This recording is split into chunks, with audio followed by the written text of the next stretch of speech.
وصحبه أجمعين. اللهم لا سهل إلا ما جعلته سهلا وأنت تجعل الحزن إذا شئت سهلا سهلا. رب اشرح لي صدري ويسر لي أمري واحلل عقدة من لساني يفقهوا قولي. اللهم أخرجنا من ظلمات الوهم إلى نور الفهم وأكرمنا من معرفة العلم وزين أخلاقنا بالحلم يا أرحم الراحمين. اللهم تقبل منا صيامنا وقيامنا، اللهم تقبل منا رمضان، اللهم تسلمه منا كاملا غير منقوص واجبر ما كان فيه من خطأ أو خلل أو نسيان. اللهم أعنا على إتمام عدته بإحسان. اللهم وفقنا لموافقة ليلة القدر بذنب مغفور وسعي مشكور وتجارة رابحة لن تبور. اللهم نسألك خيرات وبركات هذه الليلة من رمضان. أعنا على القيام بحقها، أعنا على عبادتك وشكرك فيها يا رب العالمين. اللهم ربنا اجعل لنا من كل ضيق مخرجا ومن كل هم فرجا. اللهم اجعل لنا بعد العسر يسرا. بارك لنا في أعمالنا وأعمالنا وارزاقنا وأهلنا وذوينا وأحبابنا. اللهم حقق خلاص أمة محمد صلى الله عليه وسلم من كل سوء ومكروه في هذا الشهر العظيم. ردنا إلى دينك مردا جميلا وولي أمورنا خيارنا ولا تولي أمورنا شرارنا ولا تسلط علينا بذنوبنا من لا يخافك ولا يرحمنا. اللهم اختم لنا بخير أجمعين وألحقنا بالصالحين واجعلنا من ورثة جناتك جنات النعيم يا أرحم الراحمين. آمين آمين. وآخر الحمد لله رب العالمين.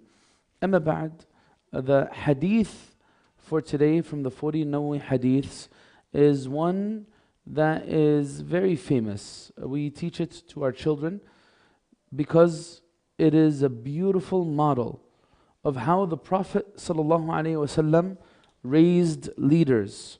This hadith is the hadith of Ibn Abbas when he was riding with the Prophet ﷺ. As he says later on, when he narrates, he says, كنت خلف النبي صلى الله عليه وسلم يوما فقال يا غلام إني أعلمك كلمات احفظ الله يحفظك احفظ الله تجده تجاهك إذا سألت فاسأل الله وإذا استعنت فاستعن بالله واعلم أن الأمة لو اجتمعت على أن ينفعوك بشيء لم ينفعوك إلا بشيء قد كتبه الله لك وإن اجتمعوا على أن يضروك بشيء لم يضروك إلا بشيء قد كتبه الله عليك رفعت الأقلام وجفت الصحف. The Prophet ﷺ was with Ibn Abbas. Ibn Abbas was riding behind the Prophet ﷺ, and the Prophet ﷺ turned to him and he called him and he said, Ya ghulam. And a ghulam is a young boy. This is before puberty. This is before before he becomes a man. We call ghulam. We know that when the Prophet ﷺ passed away, Sayyidina Ibn Abbas was 13 years old. He was born 3 years before the Hijrah. He lived with the Prophet ﷺ throughout the Medinan period. And we know the Prophet ﷺ passed away in the beginning of the 11th year. So you can imagine how old he was, in the range of 9, 10 years old, when the Prophet ﷺ gave him words that the wisest of shuyukh and elders need time to process and comprehend. He says, إِنِّي أُعَلِّمُكَ كَلِمَاتٍ. I'm teaching you words. احفظ الله يحفظك. Guard Allah, meaning guard the boundaries of Allah, and you'll find that Allah will preserve you. احفظ الله تجده تجاهك. Guard the rights of Allah and His boundaries, and you will find Allah in your journey throughout this dunya. Wherever you go, you'll find Allah with you, aiding you and supporting you. احفظ الله تجده تجاهك. Then he says, وَاعْلَمْ أَنَّ الْأُمَّةَ لو اجتمعت على أن ينفعوك بشيء لم ينفع. Before that he says إذا سألت فاسأل الله. When you ask, ask of Allah. When you seek assistance from Allah. And he says, know that if everyone was to get together to benefit you, they will only benefit you with something that Allah wrote for you. And know that if everyone was to gather together to harm you, they're only going to harm you with something that Allah has written upon you. He says, رُفِعَتِ الْأَقْلَامِ وَجَفَّتِ الصُّحُفِ. The pens have been lifted and the pages have dried. The Prophet ﷺ here is teaching Ibn Abbas as a young boy a strong sense of tawakkul and trust in Allah Azza wa Jal. And there's a lot to think about in what was said and who it was said to. As for what was said, the Quran clears this up for us. Who are the one category of people that are protected from the influence of the shaitan? Surah An-Nahl, we're going to read it today, is going to teach us about that. إِنَّهُ لَيْسَ لَهُ سُلْطَانٌ عَلَى الَّذِينَ آمَنُوا وَعَلَى رَبِّهِمْ يَتَوَكَّلُونَ. Surah An-Nahl, the surah in today's juz'ah, says shaitan has no power and authority upon those who have iman and those who have tawakkul, trust. Because the shaitan and his methods are all honed in on what? Doubt. Doubting yourself, doubting Allah, doubting Allah's plan, doubting His qudra, doubting your past, doubting your future. This is what the shaitan does. So if one has a heart full of tawakkul, he'll be able to overcome a lot of the adha from the shaitan. This is about what was said. Who it was said to. Sayyidina ibn Abbas, radiallahu anhu, we know is the cousin of the Prophet ﷺ. He's the son of Al-Abbas, and Al-Abbas was the Prophet ﷺ's uncle. However, there was a huge gap in age between Sayyidina Ibn Abbas and the Prophet ﷺ. Ibn Abbas, although he was like his cousin, he was actually more like a son. The Prophet ﷺ raised him, disciplined him, taught him. When he passed away, ﷺ, he left behind this powerhouse in Ibn Abbas, one of the great scholars of the Ummah. The Prophet ﷺ made dua for him. He made dua, he said, Allahumma faqihhu fi d-din wa allimhu at-ta'wil. He said, oh Allah, give him understanding of deen and give him the ability to interpret and understand things and process things. The Prophet ﷺ left a powerhouse in Abdullah ibn Abbas. When we speak about the Sahaba, we mention that there are 4 Abdullahs. These were all Abdullahs who were young when the Prophet ﷺ passed away, yet they were mountains in knowledge for the later generations. Mountains in knowledge. Abdullah ibn Abbas, Abdullah ibn Umar, Abdullah ibn Zubair, Abdullah ibn Amr ibn al-As. These are the 4 Abdullahs. Ibn Abbas, again, not even a teenager when the Prophet ﷺ passed away, yet the Prophet ﷺ knew he could handle these words. And that teaches us something. This is one of the big lessons in this hadith. If I raise a man, I'll find a man. If I raise a boy, I'll find a boy even when he becomes a man. Even when his body looks like a man and he's 20, 30, 40 years old, he'll still be like a boy. But if I raise a man, you'll find that your son will be like a man and he's still a teenager. He's still not even legally independent. This is a reality. This was not exclusive to the generations of the Sahaba. The Prophet ﷺ teaches us what he did here with Ibn Abbas. He taught him how to critically think. And one of the greatest gifts a father or a mother could give their children, teaching them how to critically think. How can I make decisions on my own? If I'm spoon-fed every decision, then I'll be the greatest failure in life. And this is something that parents need to be very wary of. Even though I can make, as a mother or father, every decision, I should not. Because if I do that, then there's going to come a day when I'm not there that my children will be lost. Pay attention. Allah Azza wa Jal wants us to be very careful of this. وَلْيَخْشَى الَّذِينَ لَوْ تَرَكُوا مِنْ خَلْفِهِمْ ذُرِّيَّةً ضِعَافًا خَافُوا عَلَيْهِمْ. What are you leaving behind you? Are you leaving behind a very weak dhurriya and offspring?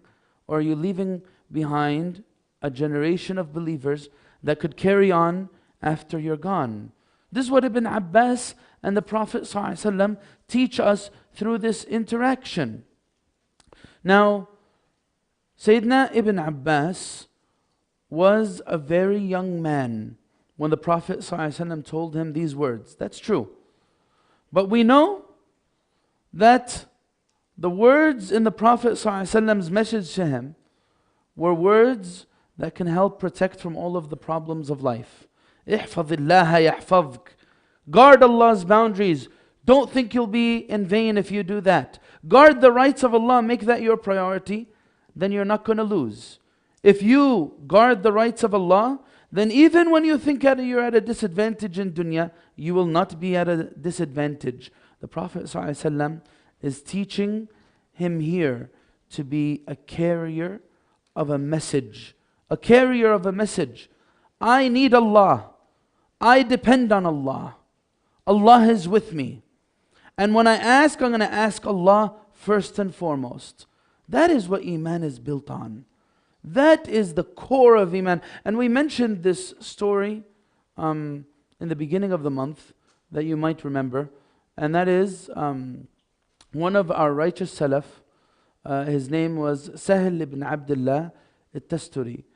He was often in the presence of his uncle, Muhammad ibn Sawar, who was known to be a righteous man of our past. And as he was a young boy, only a few years old, he told him to say a few words every night before he sleeps. And these words are, Allahu ma'i, Allahu nadhiri, Allahu muttali'un alay. Allah is with me, Allah is observing me, Allah is watching over me. Repeat these. He says to him, Ya ghulam, قل في تقلبك في ثيابك هذه الكلمات. Say them every time as you're in your garments of sleep and you're getting ready to sleep. Remind yourself, Allah sees me, Allah is with me. And then he said, I did that for an entire year. And then he asked me, have you been doing it? And he said, yes. He increased the dose. Say it more.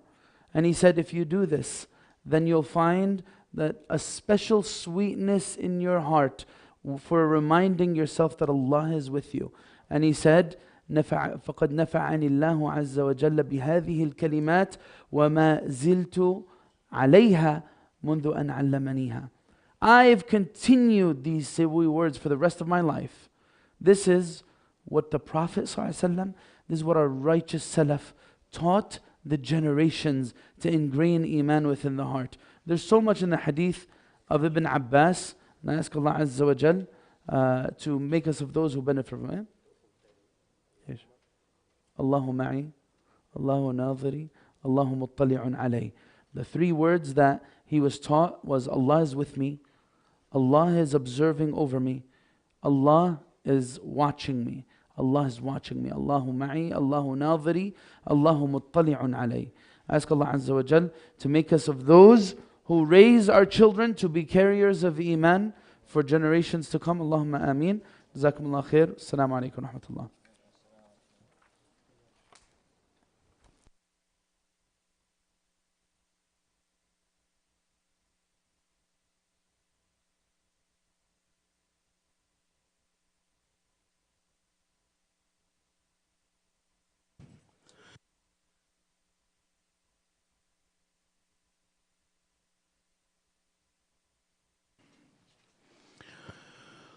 الله أكبر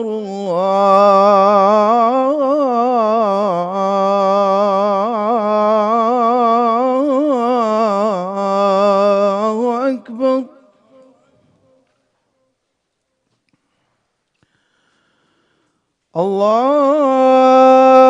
الله أكبر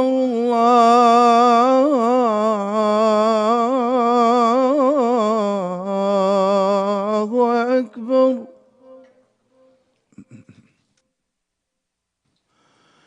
أشهد أن لا إله إلا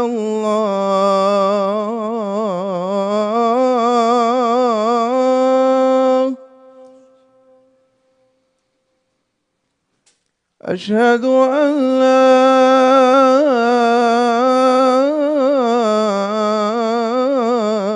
إله إلا الله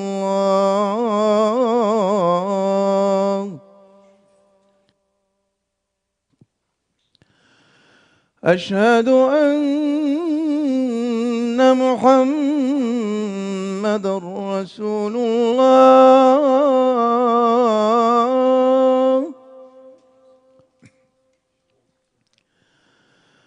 أشهد أن محمدا رسول الله.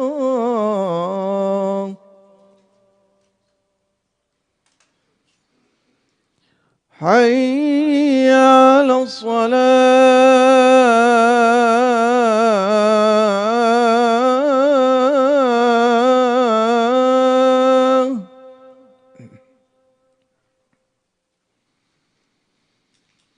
حي على الصلاة.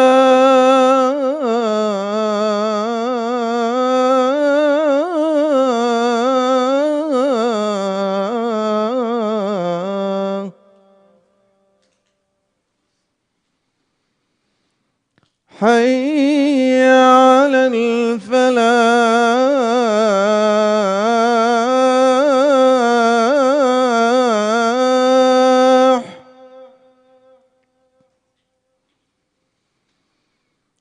حي على الفلاح.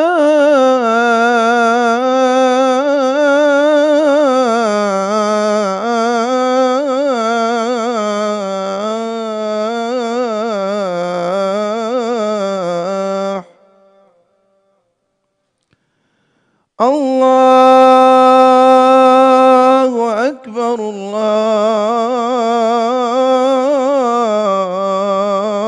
الله أكبر. لا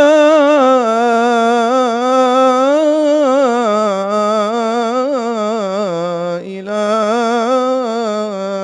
إلا الله. اللهم رب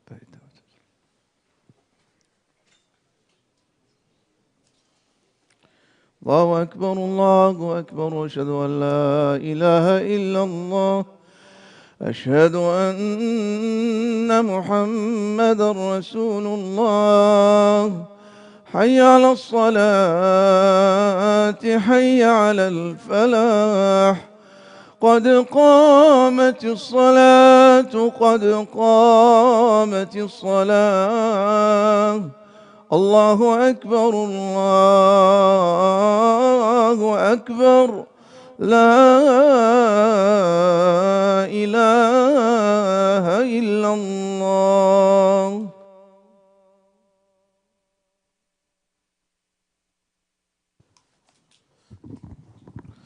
لا إله إلا الله. استقيموا يرحمني يرحمكم الله. الله أكبر.